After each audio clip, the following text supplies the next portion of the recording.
துணை மேயர் மகேஷ்குமார் அவர்களே, தென் சென்னை நாடாளுமன்ற உறுப்பினர் திருமதி தமிழச்சி தங்கபாண்டியன் அவர்களே, வருகை தந்திருக்கக்கூடிய சட்டமன்ற உறுப்பினர்களே, ஆங்காங்கு பல்வேறு மாவட்டங்களில் கலந்து கொண்டிருக்கக்கூடிய காணொலியின் மூலமாக கலந்து கொண்டிருக்கக்கூடிய சட்டமன்ற நாடாளுமன்ற உறுப்பினர்களே, உள்ளாட்சி அமைப்பினுடைய பிரதிநிதிகளே,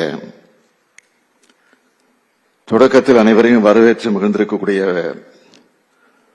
தலைமைச் செயலாளர் திரு முருகானந்தம் ஐஏஎஸ் அவர்களே,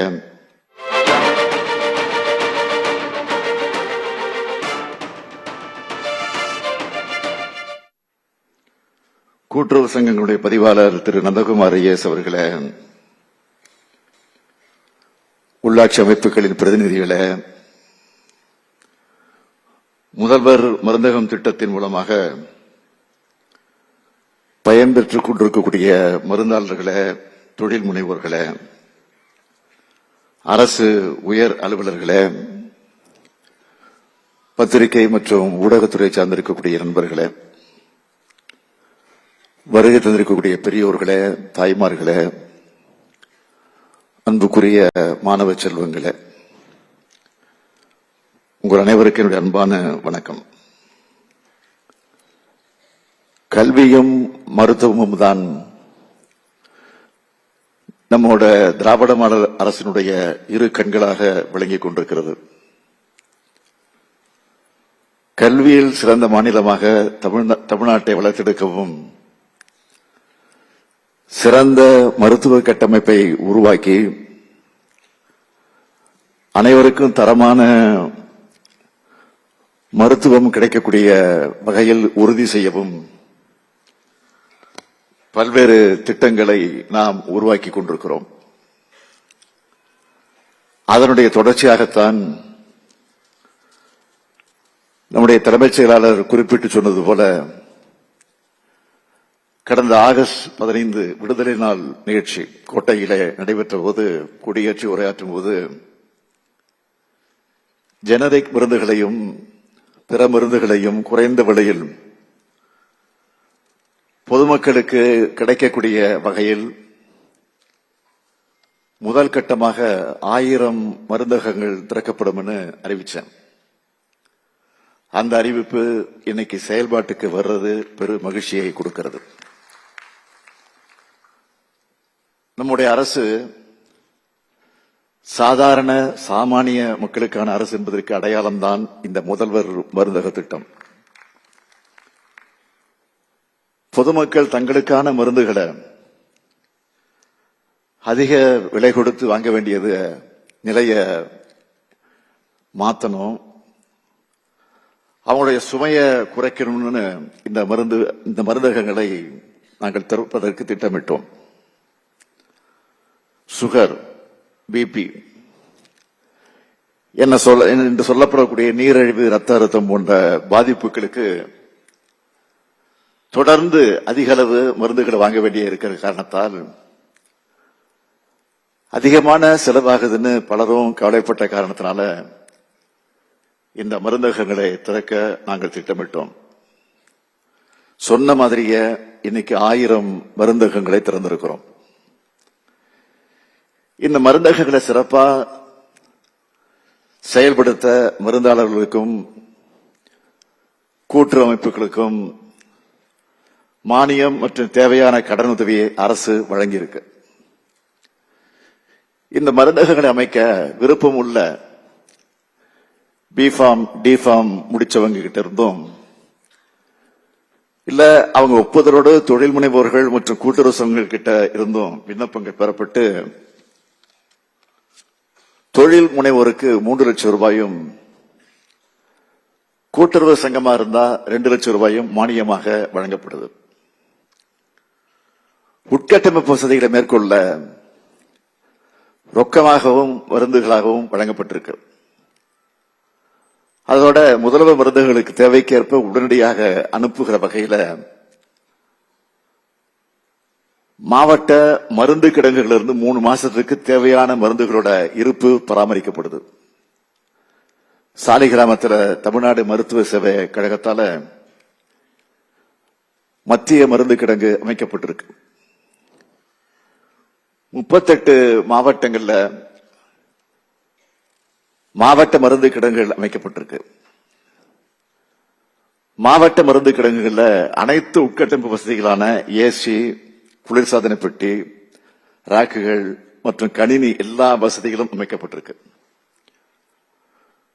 மற்றும் தேவைப்பட்டியல் பெறப்பட்ட 48 மணி நேரத்தில் மருந்துகளை வாகனங்கள் மூலம் இந்த முதல்வர் மருந்துகளுக்கு அனுப்பி வைக்க வசதியும் ஏற்பாடு செய்யப்பட்டிருக்கு.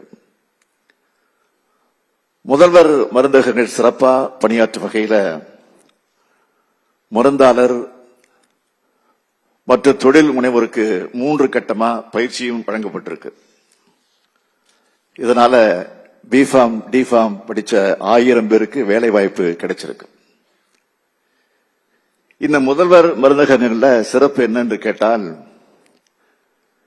இங்க பொதுமக்களுக்கு 25 விழுக்காடு வரை தள்ளுபடி வழங்கப்படுது. இதனால தனியார் மருத்துவமனைக்கு செல்லும் பொதுமக்களுக்கு அதிக விலை கொடுத்து வாங்க வேண்டிய நீரிழிவு, ரத்த அழுத்தம் போன்ற பாதிப்புக்கு ஆளாகி இருக்கக்கூடிய அவர்களுக்கு மருந்துகளை குறைந்த விலையில் முதல்வர் மருந்தகங்களே வாங்கி பயன்பெற முடியும். இந்த திட்டத்தை மிக சிறப்பா செயல்படுத்தி காட்டியிருக்கக்கூடிய மாண்புமிகு கூட்டுறவுத்துறை அமைச்சர் பெரிய கருப்பன் அவர்களுக்கும் துறையினுடைய அதிகாரிகளுக்கும் அலுவலர்களுக்கும் என்னுடைய மனமார்ந்த பாராட்டுக்களையும் வாழ்த்துக்களையும் நான் தெரிவித்துக் கொள்கிறேன். நீங்க செஞ்சிருக்கக்கூடிய பணி உயிர்காக்கும் பணி. அதனால்தான் வாழ்த்துகிறேன், பாராட்டுகிறேன். நான் முன்னாடியே சொன்ன மாதிரி திராவிட மாடல் அரசு என்பது சாதாரண சாமானிய மக்களின் நன்மைக்காக எண்ணற்ற திட்டங்களை தீட்டி வரக்கூடிய அரசு. நம்ம ஆட்சி பொறுப்புக்கு வந்தப்போ கொரோனா என்கிற பெரும் தொற்று, நோய் தொற்று பரவி இருந்த காலம். அப்ப மக்களுக்கு தடுப்பூசி செலுத்துறதுக்காக பல சிறப்பு முயற்சிகள் எடுத்தோம். வாரந்தோறும் மாபெரும் தடுப்பூசி முகாம்கள் நடத்தி எந்த அளவுக்கு சிறப்பா செயல்பட்டு கோவிட் பெருந்தொற்றை கட்டுப்படுத்தணும்னு உங்களுக்கு நல்லா தெரியும். நம்ம ஆட்சி பொறுப்புக்கு வந்தப்போ தடுப்பூசிக்கு தகுதியானவங்கள 8.09 விழுக்காடு மக்களுக்காகத்தான் முதல் தவணை தடுப்பூசியும், 2.84 விழுக்காடு மக்களுக்கு 2ஆம் தவணை தடுப்பூசியும் போடப்பட்டிருந்துச்சு. ஆனா நம்மோட சீரிய முயற்சிகளால 7 மாதங்கள்ல இந்த நிலையை மாத்தி 86.95 விழுக்காடு மக்களுக்கு முதல் தவணை தடுப்பூசியும், 60.71 விழுக்காடு மக்களுக்கு 2வது தவணை தடுப்பூசியும், 8,51,00,000 தடுப்பூசிகள் போடப்பட்டுச்சு. ஓராண்டுக்குள்ள எல்லோரும் 2 தவணை தடுப்பூசியும் போட்டு, பூஸ்டர் தடுப்பூசியும் போட்டு மக்களை காப்பாற்றணும்.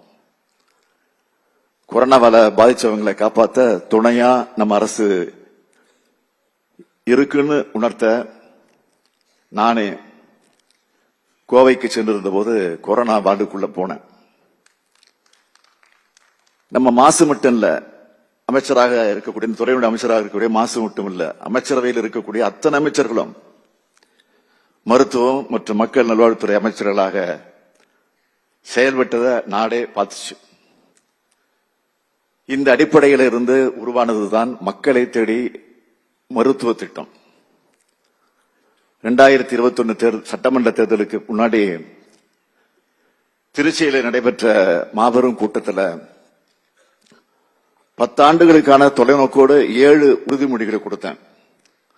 அதுல ஒண்ணுதான் அனைவருக்கும் உயர்தர கல்வி மற்றும் உயர்ந்த மருத்துவம். அந்த தொலைநோக்கோட ஒரு பகுதி தான் மக்களை தேடி மருத்துவம்.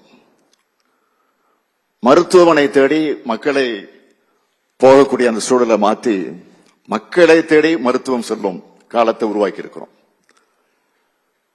2 கோடிக்கும் அதிகமான மக்களுக்கு இந்த திட்டத்தில் சிகிச்சை வழங்கி இருக்கிறோம். இதே போலத்தான் பாதங்களை பாதுகாப்போம், இதயம் காப்போம், இன்னுயிர் காப்போம், நம்மை காக்கும் 48 பல்வேறு திட்டங்களை செயல்படுத்தி ஏராளமான மக்கள் உயிரையும் உடல்நலத்தையும் பாதுகாக்கிறோம். குழந்தைகள், மாணவர்கள், மகளிர், இளைஞர்கள்னு, முதியவர்கள்னு ஒவ்வொரு மக்களோட தனித்தனி தேவைகளை உணர்ந்து பார்த்து செஞ்சு தரோம். இந்த அணுகுமுறையாளர் தான் சமூக வளர்ச்சியில தமிழ்நாடு முன்னணி மாநிலமாக இன்றைக்கு வளர்ந்து கம்பீரமாக நின்று கொண்டிருக்கிறது. வறுமையின்மை, பட்டினி ஒழிப்பு, தரமான கல்வி, பாலின சமத்துவம், தூய்மையான குடிநீர், குறைந்த விலை வேலை வாய்ப்பு, பொருளாதார குறியீடு, தொழில் உட்கட்டமைப்பு, சம வாய்ப்புகள், அமைதி, மருத்துவம், மக்கள் நல்வாழ்வு, நுகர்வு, உற்பத்தி எல்லா குறியீடுகளிலும் தமிழ்நாடு சிறந்து விளங்குதுன்னு இதெல்லாம் நமக்கு நாமே வாசிக்கிற பாராட்டு பத்திரங்கள் கிடையாது. ஒன்றிய அரசோட நிதி ஆயோக் புள்ளி விவரங்களே சொல்லுது. நாட்டுக்கே முன்மாதிரியா வழிகாட்டியாக இருக்கக்கூடிய கலைஞர் மகளிர் உரிமை திட்டம், விடியல் பயணம், புதுமை பெண், தமிழ் புதல்வன், காலை உணவு திட்டம்னு முற்போக்கான தொலைநோக்கான நாட்டுக்கே முன்னோடியான அத்தனை திட்டங்களையும் பல்வேறு நிதி நெருக்கடிகளுக்கு இடையில தான் செயல்படுத்திக்கிட்டு இருக்கோம். மத்திய அரசுன்னு சொல்லிக் கொள்ளக்கூடிய ஒன்றிய அரசோட நெருக்கடி இருந்தாலும் அந்த நெருக்கடிகளுக்கு மத்தியில அதை பத்தி கவலைப்படாம தமிழ்நாட்டு நலன்கள் மட்டுமே மனசுல வச்சுக்கிட்டு தமிழ்நாட்டு மக்கள் மேல நம்பிக்கை வச்சு இந்த திட்டங்களை நாங்கள் இன்றைக்கு செயல்படுத்தி கொண்டிருக்கிறோம். இது எல்லாத்தையும் மக்களுக்கான நம்மோட கடமைன்னு உணர்ந்து செயல்பட்டுக்கிட்டு இருக்கிறோம். மக்களுக்கு நன்மை செய்வதில் நாம கணக்கு பார்க்கறது இல்லை. இந்த நேரத்தில் நான் அரசு அதிகாரிகளுக்கு சொல்லிக்கொள்ள விரும்புவது என்னவென்றால், இந்த முதல்வர் மருந்துகள் என்ன நோக்கத்துக்காக தொடங்கப்பட்டிருக்கோ அந்த நோக்கம் கொஞ்சம் கூட சிதையாம இன்னும் சிறப்பா செயல்படுத்துற அந்த உறுதியை நீங்க எடுத்துக்கணும்.